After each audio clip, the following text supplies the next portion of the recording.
안녕하세요. 사연나도입니다. 오늘도 제 채널을 시청해주신 여러분 정말 감사합니다. 그럼 오늘의 사연 시작하겠습니다. 저와 남편은 사랑해서 한 결혼은 아니었어요. 근데 그게 그렇게 큰 문제로 돌아올 줄은 상상조차 하지 못했습니다. 저희는 중매쟁이를 통해 만나 결혼을 한 케이스예요. 사랑도 없고 단지 나이가 차서 또 조건이 맞아서 그렇게 만나게 된 거였죠. 나쁘지 않았어요. 크게 문제도 안 됐고요. 그래서 3달 정도 만나다 바로 결혼 준비를 했고 무사히 결혼식까지 마쳤습니다. 신혼 때 저희는 달달하거나 깨가 쏟아지진 않았어도 잘 살았어요. 문제도 크게 없었고 사람들이 흔히 말하는 시집살이도 없었어요. 그래서 각자 삶에 그냥 잠자리 룸메이트만 생긴 기분이었죠. 부부관계를 거의 매주 할 정도로 모든 게 다 괜찮았습니다. 그런데 둘 다 나이가 좀 있어서 그런지 부부관계를 갖는 것에 비해 아이가 잘 생기지 않더라고요. 그래서 더 노력하고 노력한 끝에 결혼 1년 6개월 만에 예쁜 아이를 갖게 되었어요. 그것도 엄청 예쁜 딸이요. 남편은 제 걱정과 달리 딸을 엄청 예뻐했어요. 저한테는 잠자리만 빼면 무심하고 말도 별로 없고 관심도 없었거든요. 그런데 아이한테는 세상 그렇게 다정할 수가 없더라고요. 그래서 한편으론 남편을 잘 만났다고 생각이 들었어요. 저한테는 조금 무심해도 내 아이에겐 착하고 좋은 아빠니까 그건 정말 좋더라고요. 임신 기간에도 아이에 대한 건 꼼꼼하게 잘 챙겨줬고 출산 때도 옆에 꼭 있어주면서 자연분만도 도와줬어요. 무조건 자연분만을 해야 한다고 남편이 말하긴 했지만 저 역시도 그걸 원해서 노산이지만 진짜 힘들게 딸을 낳았어요. 그렇게 산후조리원을 나온 후에도 남편은 매일매일 칼퇴를 하고 와선 아이를 돌봐줬고 비록 사랑해서 결혼한 건 아니었지만 이렇게까지 잘해주니까 저는 점점 남편을 사랑하게 됐어요. 진심으로 그 사람한테 더 잘하려고 노력했고요. 그리고 저희가 늦은 나이인 만큼 아이에게 해줄 수 있는 것들, 해줘야 한다는 것들, 가리지 않고 좋다는 건 다 해주려고 했어요.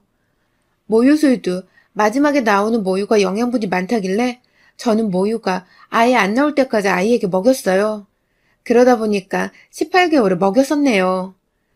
그렇게 모유수유가 딱 끝나고 나서부터 모든 게 바뀌었어요.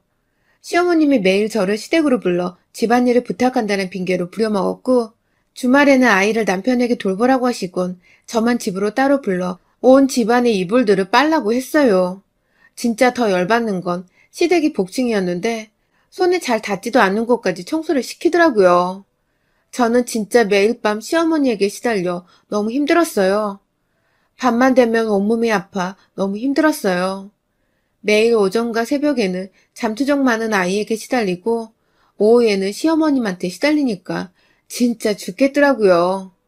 그렇게 힘든 하루하루를 보내던 중 시어머님의 생신이 다가왔고 시어머님은 저에게 말도 안 되는 걸 요구하시더라고요. 시장에 가서 떡 케이크랑 반찬 가게에서 반찬 이것저것 시켜놨으니까 그것 좀 받아와라. 그리고 김 사장 가게 알지? 거기서 뭐 선물 같은 거 주신다니까 그것도 받아오고. 어머니, 미나 데리고 그걸 혼자 들기가 힘들 것 같은데 나눠서 다녀오면 안 될까요? 그거 얼마나 된다고 그러냐? 나 때는 업고 이고 들고 끌고 다 했다. 잠만 말고 오늘 올 때 다 가져와라. 결국 저는 어쩔 수 없이 유모차를 끌고 아이와 시장으로 향했어요. 그런데 저희 딸이 유모차에 가만히 앉아있는 거 진짜 싫어해서 꼭 안아주거나 손을 잡고 걸어가야 하는데 그날 물건도 너무 많고 사람들도 너무 많아서 진짜 정신이 없더라고요. 분명 짐이 얼마 안 된다고 했었는데 짐이 엄청 많더라고요. 유모차에 가득 짐을 실어놔도 너무 많아 양손 가득이었는데 꾸역꾸역 들면서 아이의 손을 꼭 잡고 가고 있었어요. 그런데 잠시 계산하는 사이에 정말 몇 초도 안 되는 사이에 아이가 감쪽같이 사라진 거예요. 저는 너무 놀라서 그날 어머니가 시킨 짐도 다 버린 채 아이를 찾아다녔어요. 도저히 혼자 찾는 건 무리라는 생각에 남편에게 전화를 했고 남편은 일도 다 내팽개치고 달려와 시장 안을 같이 다 뒤져봤지만 그 어디에도 제 딸의 모습은 보이지 않았습니다. 결국 저는 울면서 경찰에 신고를 했어요.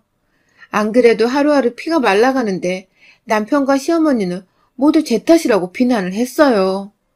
근데 뭐가 어찌됐든 제가 한눈에 판 게 맞으니까 저도 모두 제 탓 같아서 그 비난을 있는 그대로 다 받아들였습니다. 저도 제 자신을 용서할 수가 없었고 너무 원망스럽거든요. 그렇게 일주일이 지나고 2주일이 지나도 아이를 찾았다는 연락은 없었고 저는 초조하게 피만 말라갔어요. 경찰은 아이의 흔적도 찾지 못하고 있었거든요. 결국 남편과 시어머님은 저에게 이혼 소송을 걸었고 저는 한순간 모든 걸 다 잃었습니다. 남편에게도 버림받고 아이도 잃어버린 엄마로 낙인 찍혀버린 거죠. 같이 살던 집에서도 쫓겨나고 저는 거의 경찰서 앞에서 매일 밤을 샜어요. 그러니까 형사분께서 저를 다독여 주시더라고요. 의심이 되는 곳이 생겼으니까 집에 들어가서 좀 주무시고 계세요. 바로 연락드릴게요. 곧 미나 찾게 되실 거예요. 이빨은 소리라는 거 알지만 그래도 오랜만에 들은 따뜻한 말에 눈물이 왈칵 쏟아졌어요.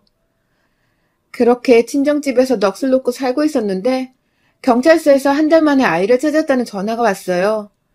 신발도 제대로 신지 못하고 친정 식구들과 경찰서로 달려갔어요.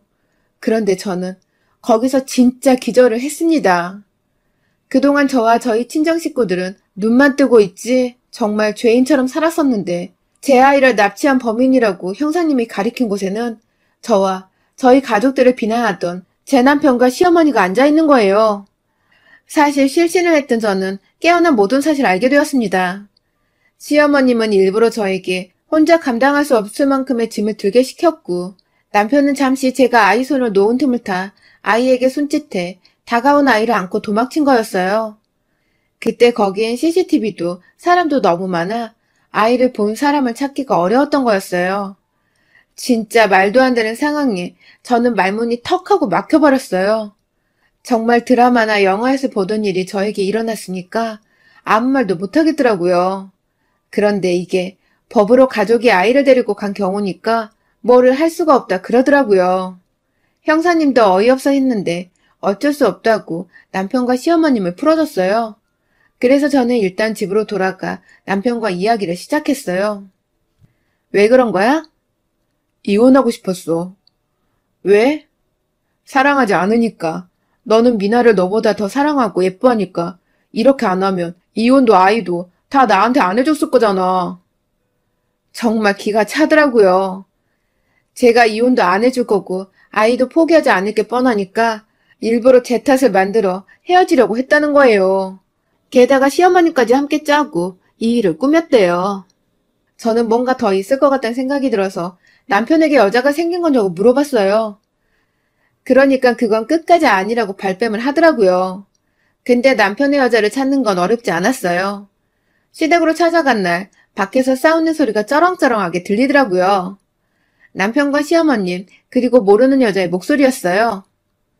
그래서 미나는 언제 데리고 올 거고 그 여자는 어떻게 떼어놓을 건데? 나는 언제까지 기다리라고. 이 방법이 괜찮다고 말한 거 너야. 너 때문에 더 복잡해졌잖아.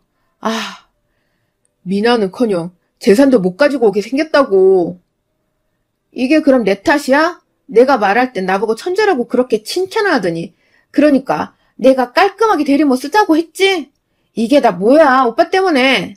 다 망했어. 됐다 그만 싸워라. 싸운다고 해결될 것도 아니고 일단 소송은 취하했으니까 합의혼 하자고 최대한 빌어봐. 저는 바로 집으로 들어가 이 상황에 대한 설명을 세 사람에게 요구했어요. 그러자 그 여잔 뭐가 그렇게 억울한지 저한테 따지기 시작하더라고요. 이봐요. 당신도 이런 걸 당하고 같이 살고 싶진 않잖아? 그쵸? 아이도 우리한테 보내고 그쪽은 새 출발해요. 미나 보면 이 일이 계속 생각날 텐데 잘 키울 수 있겠어요? 내가 잘 키울 테니까 그쪽도 다 잊고 새 출발하세요. 오케이? 뭐 이런 미친년이 다 있어? 당신이 뭔데 미나를 키우겠다 말겠다야? 아 좀! 당신이 본처 같아? 본처는 나야. 당신은 애초부터 첩이었다고. 남편과 시어머님을 시겁하며 그 여자의 입을 틀어막았고 저는 그 여자를 두 사람과 떼어놓고 뺨을 때린 후 사실대로 말하라고 소리 질렀어요. 그러니까 지도 이성을 잃고 막 말을 쏟아내더라고요. 내가 얘를 낳을 수만 있었어도 당신 같은 여자한테 내 남자 안 보냈어. 소리 지르던 여자는 갑자기 저에게 무릎을 꿇더니 하소연을 하는 거예요. 진짜 미친 여자 같았어요. 당신도 내 남편이랑 사랑해서 결혼한 거 아니잖아? 그러니까 제발 미나랑 내 남편 좀 돌려주세요. 어이가 없었어요. 남편은 그렇다 쳐도 내 딸까지 원래 지 것인 것 마냥 말을 하는데 저는 진짜 너무 열받아서 그년의 머리채를 잡고 뺨에 마구 때렸어요. 내 딸이 네 거야? 저 미친 새끼, 네 말대로 다시 가지고 가든 말든 상관없는데 내 딸은 어림없지. 어디 한번 뺏어가고 싶으면 뺏어가봐. 아주 빈털터리로 만들어줄 테니까. 저는 그날 시댁을 박살내버렸어요. 비싼 TV며 액자며 다 깨고 남편까지 패버렸어요. 시어머니의 얼굴에 침까지 뱉는 등 아주 난리를 쳐줬죠. 사람이 미치면 진짜 미친 힘이 나오더라고요. 그렇게 시댁 식구들이 모두 와서 말릴 때까지 저는 힘을 주체 못하고 난리를 쳤어요. 그러다 말리던 남편의 남동생이 저를 끌고 차에 태워 집으로 데려다주면서 그 여자에 대해서 말을 해줬습니다. 남편은 저와 결혼하기 전에 사실혼 관계에 오래된 여자가 있었고 너무 사랑해서 집까지 나가 살림을 차린 거라 곧 결혼할 줄 알았는데 그 여자가 도망을 갔었대요. 그렇게 남편은 다시 집으로 돌아왔고 영혼 없이 넋이 나간 채로 살다가 중매를 통해 저랑 결혼을 한 거였어요. 그러다 제가 임신을 했을 때 그 여자가 돌아왔고 남편이 저와 이혼하겠다고 시어머니한테 말하니까 손녀를 포기할 수 없었던 시어머님과 남편이 그 여자와 이런 일을 꾸민 거였어요. 진짜 말도 안 되는 이야기에 말도 안 되는 이유로 이런 일을 꾸민 세 사람을 저는 용서할 수가 없었어요. 그래서 저는 이혼소송과 상간녀를 고소했어요. 납치 사건은 남편에게 당연히 불리하게 적용됐고 저는 양육권과 양육비 또 위자료까지 그 연놈들에게 받아낼 수 있게 되어 제대로 엿을 먹여줄 수 있었어요. 그런데 누구보다 그 미친 여자가 제일 억울해하더라고요. 그래서 저는 그 여자가 일하는 미용실에 찾아가 동네에 쩌렁쩌렁하게 소리 지르며 상간녀란 사실과 아이를 납치했던 일들을 소문냈고 결국 얼마 뒤에 그 여자는 그 동네에서 사라졌다고 그러더라고요. 오지랖 넓은 아주머니들한테 된통 욕을 먹었다나 뭐라나. 역시 사람은 죄를 짓고 편안하게 살 수 없나 봐요. 얼마나 통쾌하던지. 그리고 시어머님과 남편은 재산 문제로 가족들과 다투다가 결국 다 연락도 안 하고 남보다도 못한 사이가 됐다고 그러더라고요. 저한테 돈을 줘야 하니까 아주 난리가 났었겠죠. 그지 새끼들 아주 잘됐다. 평생 외롭고 쓸쓸하고 괴로워만 하다가 갔으면 좋겠어요. 그래야 공평한 거니까요. 여러분의 생각은 댓글로 남겨주세요. 오늘도 시청해주셔서 정말 감사합니다.